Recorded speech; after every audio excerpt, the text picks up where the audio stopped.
On this edition of the Ironhorse Forward, wounded warriors get closure in Iraq, soldiers prepare to save lives, the 2nd Brigade, 1st Cavalry Division joins the fight, and the 4th Infantry Division oversees the Advise, Train, and Assist mission.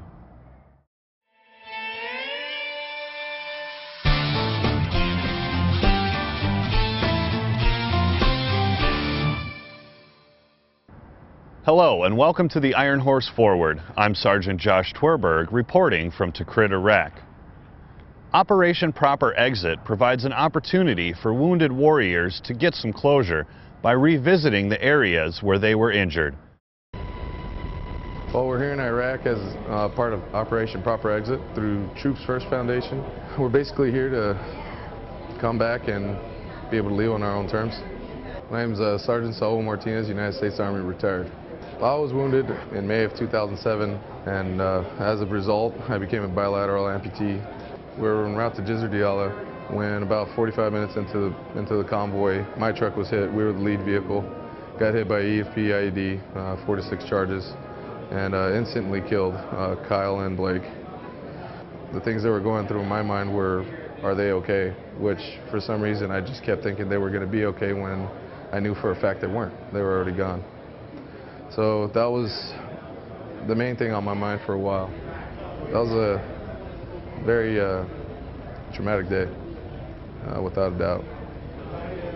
They amputated my left leg below the knee, and from then on, every day just got better, as much better as it could, being in the condition I was in. And my wife, she slept next to me every single night, and my mom and dad, my brother were there as well, and I don't know where I'd be if I didn't have that support. Since I've left this country, it's just been a gap kind of in my heart. I didn't leave on my own terms and was hoping to come back, get some closure for sure, and some peace of mind, and be able to leave here and not have to look back anymore. Just being here in the presence of, you know, soldiers and being around the other guys on this trip that have been through similar experiences or even worse. Just that part is so beneficial already. I'm relaxed. So that's the first part, being around all the soldiers. Number 2, being in this country. For some reason I feel at home because this is where my life changed, literally. I think once I circle my IED site, my injury site, I'll be able to close that chapter. Just being back there and looking at it and saying, all right, I was here last, now I could leave on my own. I try to stay positive by looking at the things that I have in my life. Number 1, I'm alive. Number 2, I got a wife that loves me.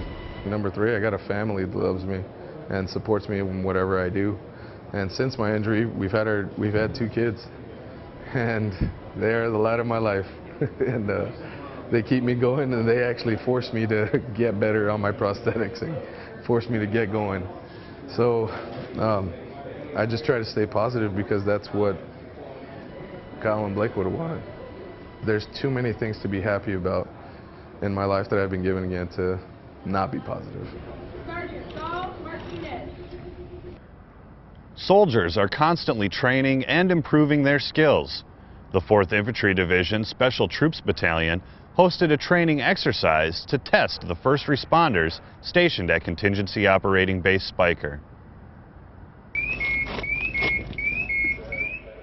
Firefighters entered the Morale, Welfare, and Recreation Building on Contingency Operating Base Spiker to extinguish a fire. And within minutes, first responders were treating and evacuating wounded soldiers. We'll get you taken care of. It's all right. As part of the Cobb Spiker mass casualty exercise. The scenario started when the MWR building was hit with simulated indirect fire. The 4th Infantry Division Special Troops Battalion played a large role in planning the exercise and provided support in multiple capacities. Not only do we provide sort of daily support to the division headquarters, but we're also the garrison command here on Cobb Spiker. We do all the coordination with the MPs. The Special Troops Battalion Delta Company is our base reactionary force. The medics that run the aid station here play a role in both the initial response at the scene and also that come over here and work with the cache. Task Force 256 Combat Support Hospital holds monthly exercises to practice their individual skills. This base-wide scenario also presented an unique opportunity to improve communication between all units involved. Communications, coordination are always issues. We work on them constantly, but we need to continue to work on them to improve all of us being on the same page and giving the best possible care for our patients. MASCAL exercises like this test the skills of every individual involved and help leadership identify what to sustain and what can be improved. Reporting for U.S. Division North, I'm Sergeant Josh Tverberg. After the break, 2nd Brigade 1st Cavalry Division joins U.S. Division North, and the 4th Infantry Division continues the Advise, Train, and Assist mission. Did you know that Divots has over 80,000 videos on our website? If you started now, it would take you 191 days to watch every single one, and that doesn't include the hundreds that come in daily. Visit divotshub.net and start watching now. 2nd Brigade 1st Cavalry Division recently assumed authority for 2 provinces in northern Iraq. Sergeant Lawren Massey has the story. Blackjack troops of the 2nd Advise and Assist Brigade, 1st Cavalry Division, held a ceremony to transition authority of the Diyala and Saladin provinces from the Warrior 2nd Advise and Assist Brigade, 25th Infantry Division. As part of the traditional ceremony, Colonel Malcolm Frost and Command Sergeant Major William Hang cased their colors as their troops make their way back to Hawaii. Members of United States Forces Iraq, 5th Iraqi Army, and Iraqi Police attended the event as well.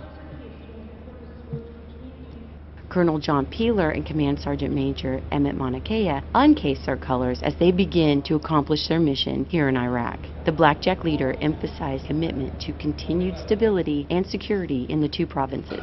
We are proud, very proud of how far Iraq has come, but we are also aware that there are challenges that lay ahead.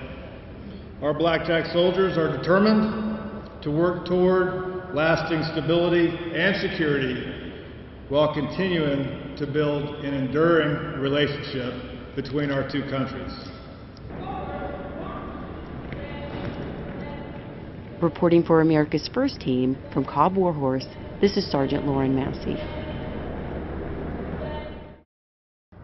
As the command element for U.S. Division North, the 4th Infantry Division headquarters oversees the Advise, Train, and Assist mission for Operation New Dawn. And then walk, and then they can run. The Advise, Train, and Assist mission is the primary focus for U.S. forces under Operation New Dawn. Lieutenant Colonel Brian Sizemore, Chief of the Iraqi Security Forces Cell for 4th Infantry Division, talks about the 4ID's role as the command element for U.S. Division North. With Operation New Dawn, we completely transitioned from USF being able to, or executing operations on their own, to being in a complete advise and assist role. We are on our 5th rotation of battalion-sized Iraqi elements moving through training. It's a 30-day training exercise. It's from the individual leader through collective training tasks, and it culminates in a live fire exercise.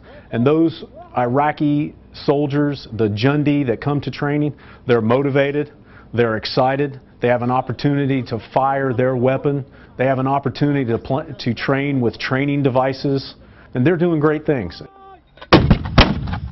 The 4th Infantry Division has done a magnificent job. We've got a multitude of soldiers from all over the world assigned to this division. We've put together a bunch of processes and procedures to communicate a vision for allowing the Iraqis to reach a minimum essential capability for internal security for their country.